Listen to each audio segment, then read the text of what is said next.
वो खाना खाई नहीं खाए, तबीयत ठीक है, कुछ भी नहीं पूछते, बस पैसा के लिए फोन करते हैं मेरे। एक शूटिंग का मैं बात बोल रही हूँ। मैं शूटिंग पे गई थी धनबाद। वहाँ पे मेरे साथ एक सिंगर थे।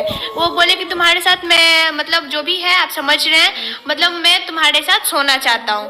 मैं बोली कि सर आप मेरे एक गुरु हैं, आप गुरु के ही साथ में रहिए, बस इतना ही चाहते हैं। हीरोइन बनने के लिए क्या क्या करना पड़ता है, भोजपुरी जगत हो या हिंदी जगत हो, चाहे किसी भी फिल्म इंडस्ट्री की बात कर रहे हैं हम, हीरोइन बनने के लिए क्या क्या करना पड़ रहा है, यह जानकर आपके पैरों तले जमीन खिसक जाएंगे। लेकिन ये कोई बहुत बड़ी बात नहीं है, सबको पता है कि यही होता है। हीरो जो है, चाहे डायरेक्टर है चाहे प्रोड्यूसर है, हीरोइन को हम बिस्तर होने के लिए बोलते हैं। अभी आपने एक छोटी सी क्लिप देखी जिसमें बताया जा रहा है कि लव के चक्कर में लड़के के साथ में घर छोड़कर लड़की भाग जाती है और हीरोइन बनने के लिए जाती है, तो क्या कहा जाता है कि हम तुम्हारे साथ सोना चाहते हैं, उसके बाद से तुमको हीरोइन बनाएंगे।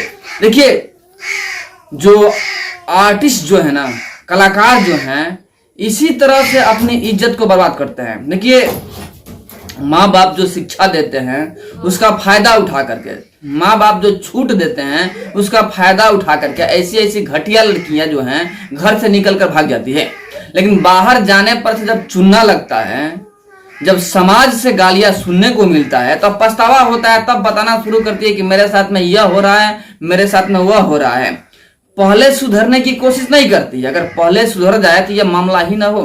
ऐसे भी आपको बता दें, अगर आप फिल्म में काम कर रही हैं तो यह आम बात है, सीट शेयरिंग करना आम बात है। हिंदी फिल्म हो या भोजपुरी हो, साउथ हो या जो भी हो, सीट शेयरिंग करना आम बात है।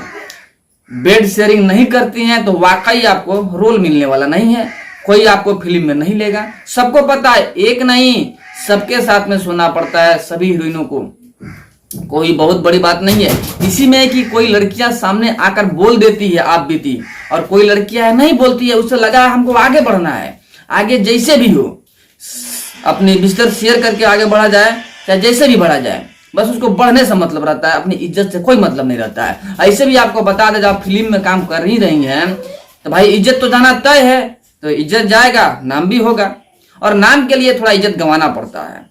तो भोजपुरी फिल्म हो चाहे हिंदी फिल्म हो या साउथ हो या जो भी हो, कॉमन बात है कि ऐसा होता है। लेकिन जो सामने आ गया सो आ गया, अगर इतने ही इज्जत की लाज है तो फिर घर से क्यों भागी? माँ बाप पोस पाल के बड़ा कर दिए, उनकी प्यार को ठुकरा कर 4 दिनों के प्यार में पिघल करके घर से भाग गई।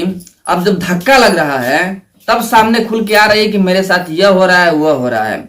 ऐसे ऐसे लड़कियों के साथ में ऐसा ही होता है और होते रहेगा। लेकिन अभी भी वक्त है, अगर लड़कियां संभल जाए, गलतियां ना करें, तो ऐसी वक्त नहीं आएगी और ऐसा कार्य भी नहीं करना पड़ेगा। लेकिन लड़कियां है कि संभलने की नाम नहीं लेती है, छाया रहता है खुमार कुछ कर गुजरने का। भाई लड़की हो, लड़की बन के रहो। अगर माँ बाप छूट दे रहे हैं तो छूट का गलत फायदा मत उठाओ। एक फिल्म ही नहीं है, पुलिस बनो, डॉक्टर बनो, इंजीनियर बनो, जो भी बनो, लेकिन माँ बाप की जो ख्वाहिश है उसे पूरा करो, न कि धोखा दे दो और घर छोड़ के भाग जाओ किसी आवारे लड़के के साथ में फिल्म में काम करने के लिए। और जब फिल्म में काम करने जाओ, जब वहां पर कहा जाए कि भाई बिस्तर शेयर करो, तब पिछवाड़े से फटने लगे तो तुम भागने लगो। देखिए, गंदगी फैलाने वाली यही सब लड़कियां हैं। और अपनी कहते हैं भोजपुरी में कि पहला बचान, कहते हैं कि चोर होइए तो गलगर होइया, यानी अपनी जो गलती है छुपाने के लिए ये नौटंकी रचती है। बट ऐसे ऐसे लड़कियों के बारे में क्या सोच रखते हैं, कमेंट में जरूर बताइएगा।